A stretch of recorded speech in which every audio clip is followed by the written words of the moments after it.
your forecast first. Sponsored by Matex Heating, Cooling, and Plumbing. All right, well, those rain showers beginning to wrap up across many areas. You can see how less of that green showing up in those colors. There are still a couple of showers hanging around the Champaign-Urbana area right now, and then just south and east of Rantoul, but far less, again, in the way of that coverage. And we're expecting things to really come to an end during the overnight hours. 75 temperatures have not moved a whole lot through much of this afternoon and through this evening. They've been kind of hanging in those mid and upper 70s.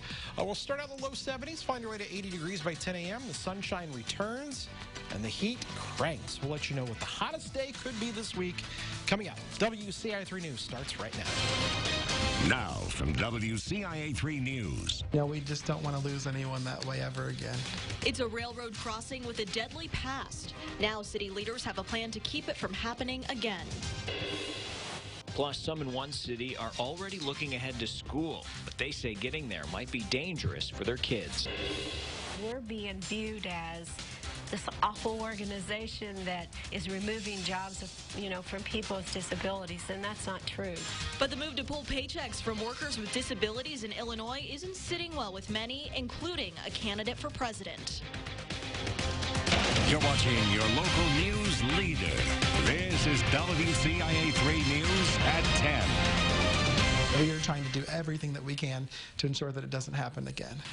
A railroad crossing where a teenager was hit and killed is going to get safety improvements. Good evening, I'm Paul Cicchini. And I'm Jessica Coons. 13-year-old Deon Jackson was hit by a train 2 years ago when he was riding his bike across the tracks. This happened in Danville at the crossing on North Griffin Street.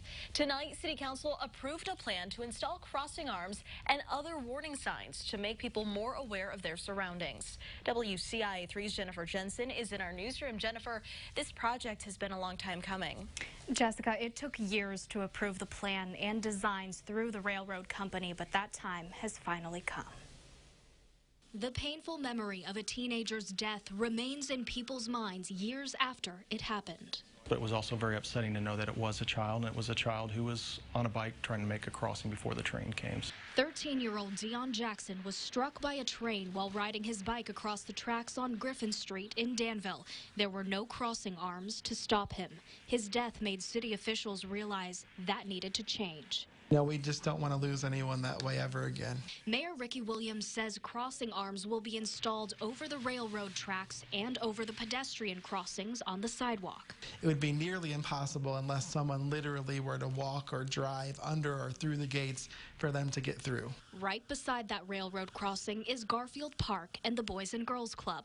Hundreds of people are in that area every day.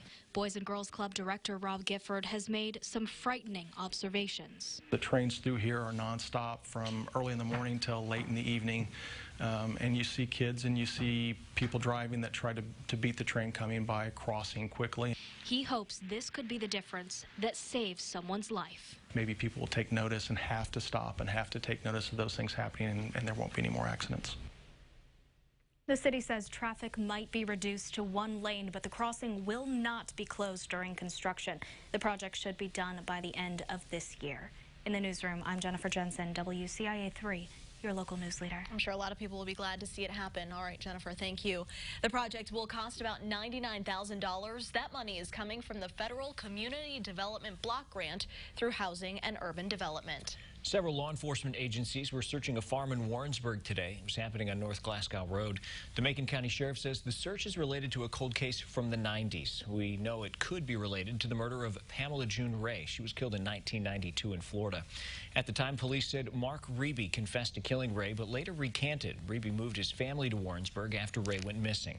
The search was a joint effort between the Macon County Sheriff's Office, state police, and an undisclosed out-of-state agency. Several Bobcat machines dug a hole at a corner of the farm. We'll continue to keep you updated as this story develops. A jury will begin deliberating tomorrow whether Brent Christensen is sentenced to life in prison or death. Christensen kidnapped and killed U of I scholar YINGYING ZHANG 2 years ago. The jury convicted him 3 weeks ago. Now the same 7 men and 5 women will decide his punishment. In order for him to be sentenced to death, their decision has to be unanimous. If there's even one holdout, Christensen will get life in prison without the possibility of release. When we get a verdict, we will have a special edition of WCIA 3 News. We'll be airing 30 Minutes Justice for Yingying ZHANG. It's a deep dive into how federal prosecutors built their case, what happened that led investigators to Christensen's doorstep, and you'll hear his own words that would be later used against him. All that after a verdict. Thousands of people are reacting to our story from last night, revealing the local chain of Goodwill stores pulled paychecks from most of its workers with disabilities. The nonprofit director blamed the job cuts on the pending rollout of the higher minimum wage. But that explanation did not sit well with Illinois lawmakers. WCIA 3's Capitol Bureau Chief Mark Maxwell live in our Capitol newsroom tonight. Mark, Goodwill says it could no longer afford to pay these workers. But Jessica, that doesn't exactly seem to add up. The 15 retail locations that make up the Land of Lincoln Goodwill hub spanning central Illinois did about $26 million of revenue last year. They do have 450 employees across the state, so a significant amount of overhead. 50 of those employees have disabilities. But as a nonprofit, they don't have many of the struggles that some other regular businesses do have. They enjoy several benefits, like not paying taxes, for example, and some state contracts. So why were they the first ones to cry poor with this minimum wage hike around the corner? Some Democrats told me today, wondering privately, would the director really turn her back on the core mission of Goodwill, helping people with disabilities, just to prove a political point about the minimum wage? We don't know, but Sharon Durbin has shared rather radical views on Facebook, comparing liberals to Nazis and even sharing a meme that suggested lax dress code standards and sex ed in public schools invites school shootings. So she's not entirely one to shy away from political arguments. Okay, and Mark, speaking of politics, we mentioned this not sitting well with Illinois lawmakers. How are they responding tonight? Jessica, Illinois lawmakers are in an uproar. Remember, the minimum wage doesn't even go into effect until New Year's 2020. That's when it goes up to $9.25. Some of these workers are already making that much. In fact, 11 Goodwill disabled workers are already making that much now. And Goodwill also has special approval from the federal government to pay disabled workers a sub-minimum wage, below the minimum wage. Senate Majority Leader Kim Lightford was furious. She said, quote, "I don't know what she has," referring to the executive director, "against disabled workers. But if she's going to stay in her job and promote this new mission, I would think a name change from Goodwill is in order." The director there makes $170,000. Her son also got a job at Goodwill in Springfield. He makes nearly six figures there, too.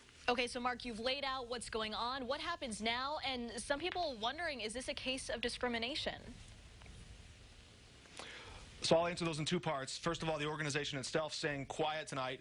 Goodwill, the international brand, is speaking out saying that they do plan to have an announcement tomorrow about this. The local hub is reevaluating their decision to pull these paychecks. We expect an announcement tomorrow. There could also be an investigation into the possibility of workforce discrimination. Attorney General Kwame Raoul's office telling me tonight he is committed to protecting the rights of all workers and fighting workplace discrimination. And you can call the number on our screen to file a complaint if something has happened to you in that line.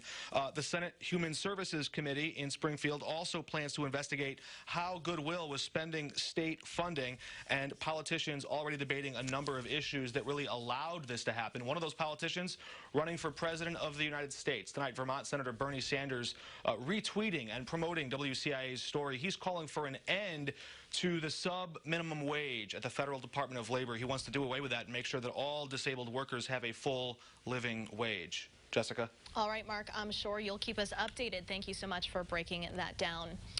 Other news tonight, school districts in Champaign County are still waiting on money owed to them in property taxes. Money was supposed to come last month, but the county property tax delay pushed it back. Some school districts are taking out loans to hold them over. It's hard to believe, but the start of the school year is fast approaching, and one official in Paxton says that means time is running out to teach kids how to stay safe on their way to school. Some of the streets near CLARA Peterson Elementary School don't have sidewalks. WCIA 3's Jen Last went there. So, Jen, you got a first-hand look at the issue she was worried about. Tell us about it. So Cammie Johnson-Anderson says she's worried kids don't understand that the best way to stay safe if they're walking on the roads is by walking on the side going toward oncoming traffic. And sure enough, when I drove by the school, a teen was jogging right in front of my car, even stopping to tie his shoes in the middle of the road. And I'm not sure he was aware that cars were behind him. So Councilwoman Johnson-Anderson says, as an avid walker of more than 35 years, she's begun noticing people of all ages walking on the wrong side, and she is especially worried about that neighborhood around CLARA PETERSON school building, which will be flooded with kids walking to school in just a matter of weeks. If the sun's up in a certain way, a car's not going to see them. If a car's going to hit them, they're not even going to know it until it's been done. The city's engineer has suggested teaming up with the school district to request a Safe Routes to School grant, but Johnson-Anderson says the city faces a tighter deadline, the start of the school year. Johnson-Anderson says while she hasn't seen or heard of anyone getting hit yet, she has seen some close calls, and she wants city leaders to coordinate a new educational program with the district and police to prevent a dangerous situation from unfolding in the future. Back to you, Paul. Yeah, it's just a few weeks before school starts, so certainly there's some urgency with this issue. Jen, thanks. Well, speaking of CLARA PETERSON, construction is well underway ahead of the new school year. The district is hosting backpack nights September 3rd through the 5th. Parents and kids can get a tour of the school. The first day of school will be September 6th. After that, the district will hold an open house dedication at the school on September 28th, coinciding with homecoming week. The Windy City is a far cry from the Everglades, what it took to catch an alligator in one lagoon. Plus, Mother Nature hasn't been kind to farmers this year, why this week may add to their woes. And last season was up and down for Illinois basketball. Which players will be key for the team this year to level it off?